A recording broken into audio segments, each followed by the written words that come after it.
Hey Geekly, Kikai Wafra here, and today pull up a stool, grab something strong, cause we have got a big one to unpack. We are diving headfirst into the new DC Universe, leaks, and a dog with a very specific bladder problem.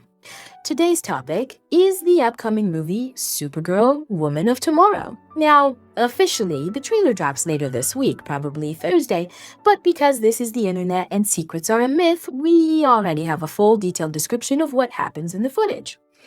Basically, this is the first real look at the new Supergirl, played by Millie Alcock, inside James Gunn's rebooted DC Universe.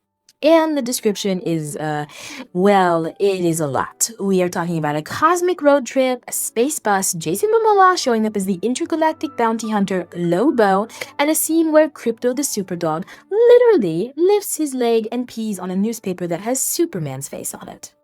And to be honest, on paper, if you are a fan of the comics, this sounds surprisingly solid. We have to give credit where it is due. The studio is clearly taking massive cues from the Tom King and Bill Evely comic run, which is practically a masterpiece. It's true grit meets Star Wars. It's not your typical save the city hero story. It frames Kara not as a female Superman, but as a traumatized survivor who watched her planet die stuck in a harsh galaxy just trying to celebrate her 23rd birthday while dealing with a hangover. Seeing DC embrace the sci-fi weirdness like the villain, Creme of the Yellow Hills, and massive space battleships is genuinely refreshing. It looks like they're finally willing to step out of Gotham and Metropolis and get weird.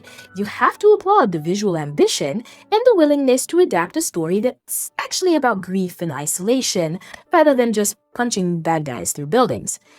But it's when I read the specific details of the humor in the casting that I started to twitch, because under that fresh start polish, I'm afraid we're just getting the same old James Gunn formula slapped onto a different character.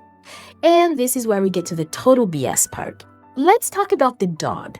The trailer opens with Crypto peeing on a picture of Superman. Seriously? We get it. You're edgy. You're not your dad's DC universe.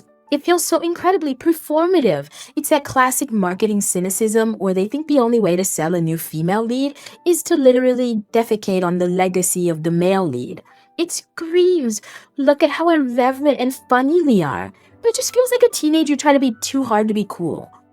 And then there's the Jason Momoa situation. The leak confirms he's Lobo. Wait a second, wasn't this guy Aquaman like 5 minutes ago?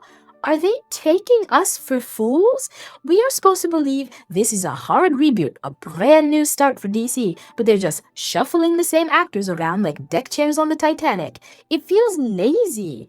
It feels like they don't trust the audience to accept new faces, so they just recycled Momoa because he's popular.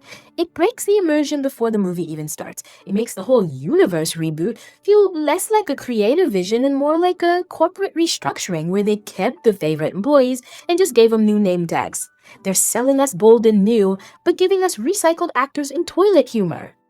Anyway, the article with the full breakdown is in the description, see for yourself. So Geekly, you are the judge. Is this Supergirl movie shaping up to be a faithful, gritty sci-fi epic that respects the source material? Or, as I suspect, is it just Guardians of the Galaxy light relying on forced edginess and recycled casting to hide a lack of real originality? Let me know what you think in the comments. And that is the lowdown on the absolute chaos coming for the Man of Steel. If you enjoyed me losing my mind, smash that like button, subscribe, and tell me in the comments, is this edgy or just gross? If you want to keep the lights on here, the Buy Me a Coffee link is down below. Also, quick poll for tomorrow. Should I rock the classic red cape or the grunge leather jacket? Let me know. I will see you for the next breakdown. This was Kikai Wafra for NewsGeekly.